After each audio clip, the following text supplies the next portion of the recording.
नमस्कार श्रोते हो. कथा कॉर्नरच्या यूट्यूब चॅनलच्या आजच्या या पुढच्या भागात आपल्या सर्वांचं स्वागत. आपण ऐकत आहोत तू भ्रमत आहासी वाया ही वबू काळे लिखित कादंबरी. मागच्या भागात आपण ऐकलं की पंकजनं नकार दिल्यामुळे सायरा थोडी अपसेट होती आणि असं असून सुद्धा ती दुसऱ्या दिवशी वेळेवर ऑफिसमध्ये आली याचं ओंकारनाथांना आश्चर्य वाटलं आणि ते केबिनमध्ये सायराला भेटायला बोलवतात. ओंकारनाथांनी शिपाईला बोलून कॉफी मागवली. समोरच्या उडुपी हॉटेलातला वेटर जाड काचेच्या ग्लासमध्ये कॉफी घेऊन आला. समोरच्या शोकेसमधली बोन चायनाची कपबशी काढण्यासाठी सायरा उभी राहिली तोपर्यंत ओंकारनाथांनी ग्लास तोंडाला लावलाही. साहेबांना काय बोलायचं असेल या कुतूहलापेक्षाही या माणसाला आज दुसऱ्या माणसाशी संवाद करावासा वाटतोय याचं सायराला जास्त आश्चर्य वाटत होतं. संधी मिळेल तेव्हा खरं तर तिलाही ओंकारनाथांना खूप सांगायचं होतं. खरं तर सांगण्यापेक्षा सुनवायचं होतं. पण बॉस आणि स्टेनो हे नातं आणि सायराची वृत्ती हेच मध्ये येत होतं. कटू वाटणारं सत्य अनेकदा जिभेच्या टोकाशी येऊनही न दुखावणाऱ्या वृत्तीची ज्योत तेवत असली की वाणी ओठांशी थांबते. 6 महिन्याच्या कालावधीत सियर्स कंपनीचे सर्वेसर्वा ओंकारनाथ कसे आहेत हे सायरानं जाणलं होतं. तरी ती गप्प होती. पण सरांनीच विषय काढला तर स्पष्ट बोलण्याचं धाडस व्हावं म्हणून सायरानं कबीराची प्रार्थना केली. आता बोला. ओंकारनाथांनी प्रारंभ केला. काय बोलू? तुम्ही आज इतक्या शांत कशा? प्रेमभंग ही काही साधीसुधी बाब नव्हे. तुम्ही या अनुभवातून कधी गेला आहात? बेभरोशाच्या गोष्टीमागे मी कधी धावत नाही. मग तुम्हाला कसं कळणार? मी तर्क करू शकतो आणि म्हणूनच आजवर यशस्वी ठरलोय. सायरा झोंबेल असं हसली. ओंकारनाथांचा चेहरा बदलला. सायरा उठून उभी राहिली आणि म्हणाली, सर आय रिक्वेस्ट यू. तुम्ही मला काही विचारू नका कारण माझी उत्तरं तुम्हाला झेपणार नाहीत. झेपणार शब्दात जास्त डिवचणं होतं. सायरानं तो शब्द जाणून बुजून वापरला होता. ओंकारनाथ हुकमी आवाजात म्हणाले, इथं बसा, स्पष्ट बोला. You may get offended. Don't worry about it. Sir, तर्कावर शेअर बाजारात यशस्वी ठरता येतं. आणि तर्कावर भिस्त असलेल्या माणसांसाठी प्रेमाचा जन्म झालेला नाही. तुम्हाला प्रेमच माहिती नाही तर मग प्रेमभंग कसा असतो ते तुम्हाला कसं समजणार? मी प्रेम करत नाही म्हणून तुम्हाला कोणी सांगितलं? करतही असाल, पण अशाच गोष्टींवर. अशा म्हणजे प्लॅस्टिकच्या फुलांवर करता त्याप्रमाणे. What do you mean by that?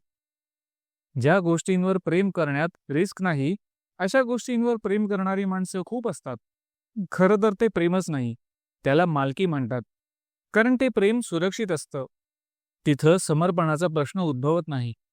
प्रतिसादाची पण त्या वस्तूकडून अपेक्षा नसते. म्हणजे काय? ही प्लॅस्टिकची फुलं तुम्ही आता फेकून द्यायला निघालात तर ती फेकू नका असं ओरडणार नाहीत. तुमची रोज संध्याकाळी माना टाकणारी फुलं सुद्धा ओरडत नाहीत. सर, ती डुलत असतात तेव्हा आपलं निर्माल्य होणार आहे हे विसरू शकतात.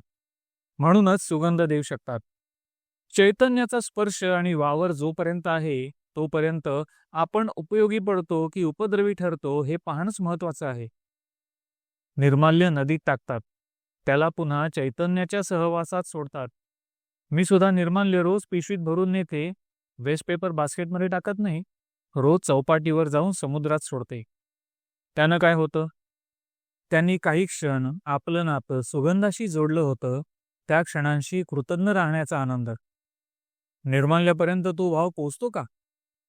ओंकारनाथांनी काहीशा चेष्टेनं आणि खोडसाळपणानं हा प्रश्न विचारला खरा, पण त्याच वेळेला आपल्या पायातला बूट अकारण घसरतोय असं त्यांना वाटू लागलं.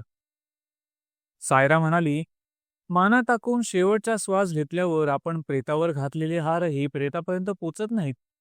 तरी सुद्धा त्या माणसाच्या हयातीतले मनस्तापाचे क्षण विसरून सुखाच्या क्षणांची ती पूजा असते. आणि सर, हे सगळं करायचं असतं ते आपलं जिवंतपणेच निर्माल्य होऊ नये म्हणून. त्यासाठी पदार्थांऐवजी जित्या जागत्या माणसांवर प्रेम करावं लागतं. खुर्ची सरकवून सायरा उठली. ऑफिसही सुरू झालं होतं. दारापाशी थांबत सायरा म्हणाली, पार्डन मी, मी फार बोलले. That is not my nature. In spite of that, sir एकच विचारते, तुम्ही मनापासून कुणावर प्रेम करता? आज तुमच्यासाठी जीव गहाण ठेवायला कोण तयार आहे? एखाद्या व्यक्तीचं नाव सांगाल? 2 मिनिटं थांबा, सांगतो. सायरा ओंकारनाथांसमोर बसली. तुम्ही विचारलेल्या प्रश्नावर विचार करण्याची वेळ माझ्यावर आतापर्यंत आली नाही आणि म्हणून माझं कधी अडलंही नाही. सायरानं नुसतं पाहिलं. ओंकारनाथ बूट घट्ट पकडीत म्हणाले, सकाळी 8 वाजता मी उठतो, मला बेड टी लागतो. 9 वाजेपर्यंत मी फोन कॉल्स घेत नाही. 9 ते 9:30 माझी कामं, आंघोळ वगैरे. कोणत्या वारी कोणते कपडे ते नोकरांना माहीत आहे. ते हँगरवर तयार असतात. 11 ते 6:30 ऑफिस. आठवड्यातले 4 दिवस मीटिंग्स. रात्री 9:45 पर्यंत घरी. त्यावेळी विनीतानं फ्रेश असायला हवं. मग जेवण, वाटलं तर टीव्ही, नाहीतर डोळे मिटेपर्यंत वाचन.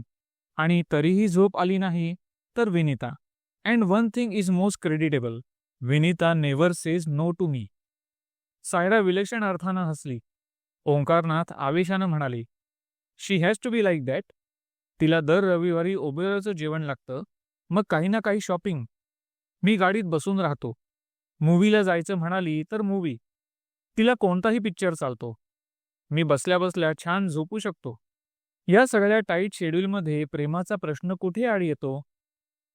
सायराला आता अशक्य झालं. ती पुन्हा हसली. त्यात कीव होती, सहानुभूती होती की उपहास की त्रिवेणी संगम, ठरवणं अशक्य होतं. ती जाण्यासाठी उठली. Why are you blinking? निग्रहानं ठरवून सायरा म्हणाली, both of you are using each other. Omkarnath या वाक्याने उडावेच. त्यांना तर क्षणभर प्रतिप्रश्नही सुचेना. ते कावरे बावरे झाले.